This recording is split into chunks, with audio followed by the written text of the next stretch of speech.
देऊन हरीला तू नांदो तो सत्वारी ज्ञान देऊन हरीला तू नांदो तो सत्वारी सोहम नामाच्या ध्यानाने होई जीवाचा उद्धार सोहम नामाच्या ध्यानाने होई जीवाचा उद्धार सोम नामाच्या ध्यानाने होई जीवाचा उद्धार सोम नामाच्या जीवाने होई जीवाचा उद्धार जाता फुलाच्या दरबारी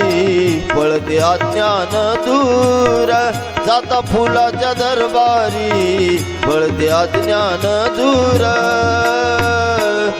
सोहम नामाच्या ध्यानाने होई जीवाचा उद्धार